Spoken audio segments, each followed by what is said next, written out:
So the questioning for me, the process involved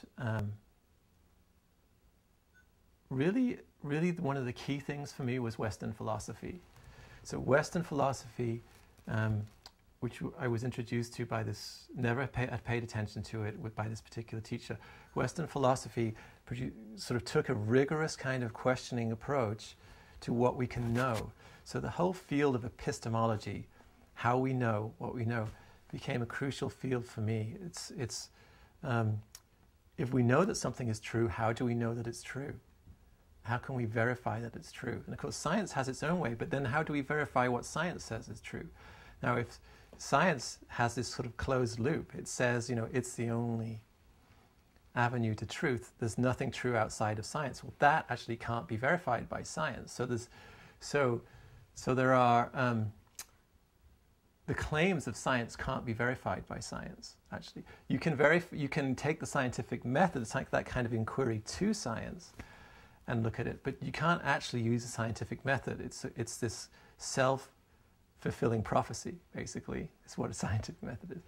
So, so for me, tremendously liberating was to, like Descartes, become a doubter of my doubting, in a way, doubting of my science. And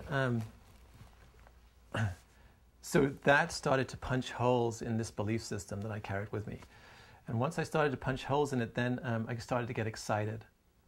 And because then the world's up for grabs. If once I started to undermine this tight hold on reality, then I'm like, well, then I don't know what reality is. And all I want to do is explore this thing, this experience, this thing called reality. All I want to do is explore. And that's the spirit that got me into science in the first place. Was that desire to explore this thing, this reality, this experience we're all having.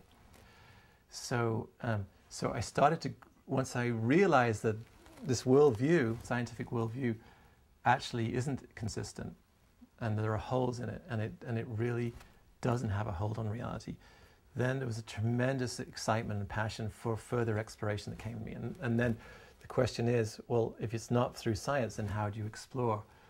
And all I can say is that for me, exploration became. I thought I had left science behind me, but I hadn't. Science came back in a certain kind of way. It's like, what if I bring this new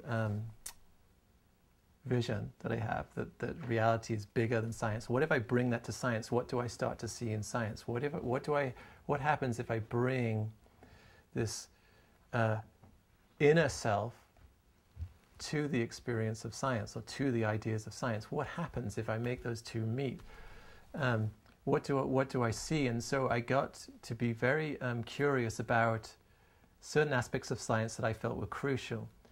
And the first thing I found that was crucial, I thought I dove into. So I'm in this position of luxury because most scientists don't get to do this. You become very, very specialized.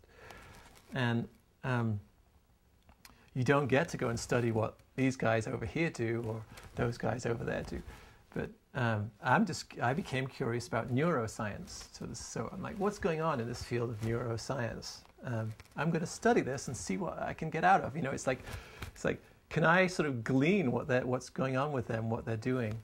And I went into the field of neuroscience and I studied that and wrote essays on it at Naropa. What I found was that this tremendous limitation that I found was present in neuroscience. And it was present particularly in neuroscience. So this tremendous bias of science towards the physical, that everything comes from the physical, was strongly present in neuroscience. And that limitation was very obvious and very clear to me.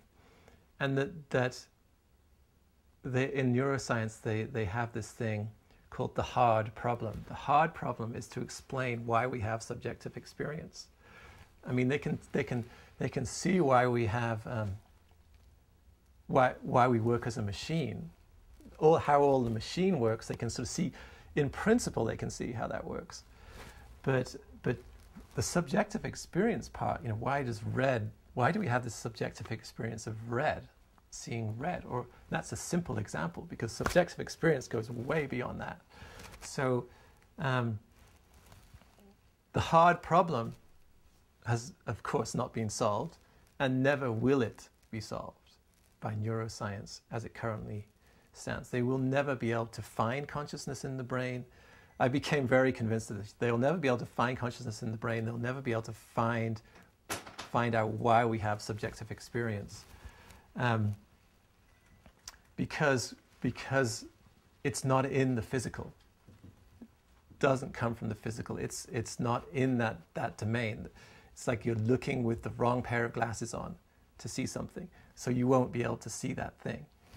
So that was the start for me, but then the real development came when I started to look at evolution. I mean, curiosity just got drawn towards evolution and to studying evolution. It's like, how did we get here? The scientific view of how did we get here? And I started going into, well, the standard theories of evolution, which really the most accepted. We call it sort of neo-Darwinism, which is like neoconservatism maybe or something. I don't know. It's like a more strident version of Darwinism, because we've got more evidence now. We have molecular biology and DNA to support Darwinism. We can add the final piece in the puzzle that makes Darwinism signed, sealed, and delivered as the truth. And so I studied neo-Darwinism. But what I was curious to find out, and this is part of this journey on evolution for me, what I was curious to find out was that actually when you go into the realm of evolution and read different views by major scientists, there's a tremendous diversity of views on evolution.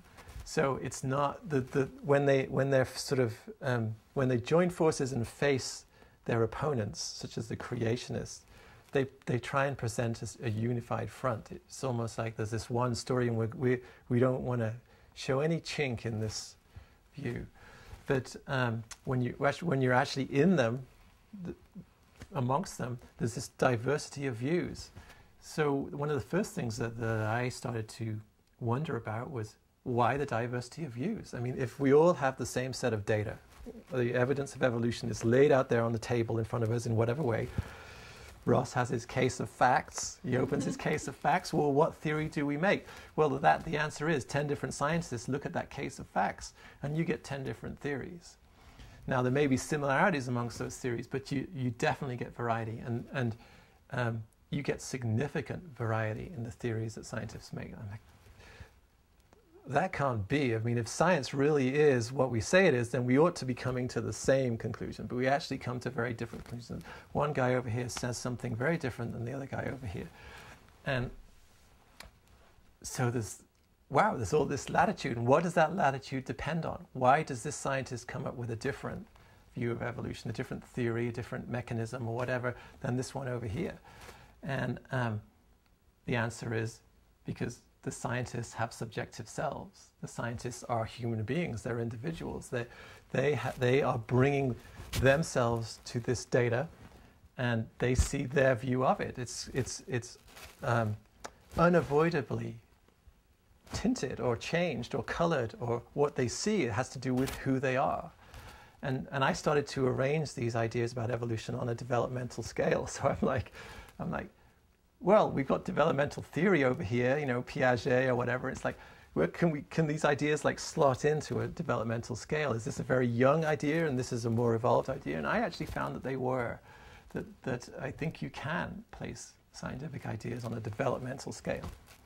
And so what I found, what seemed to me to find sort of parallel my own evolution. So coming from a Ross towards being a Phoebe, there's a certain kind of change that happens. It's a kind of opening, an opening towards certain kinds of ideas.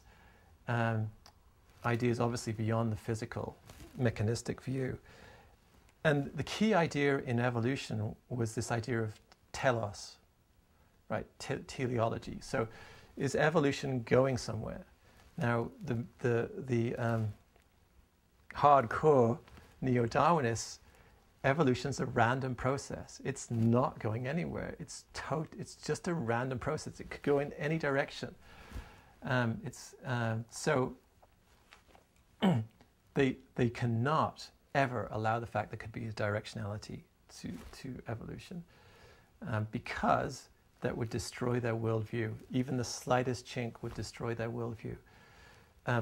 But what I found was that if you take legitimate scientific ideas and arrange them, that they do they form a sort of sequence, a development sequence that more and more opens itself to the idea of telos, so that there could be a means, an end, a purpose to evolution. It's actually directional. It's going in some direction for some reason that we don't know, which of course, opens the idea to things like God, and and it's like, oh my God, horror, that kind of thing.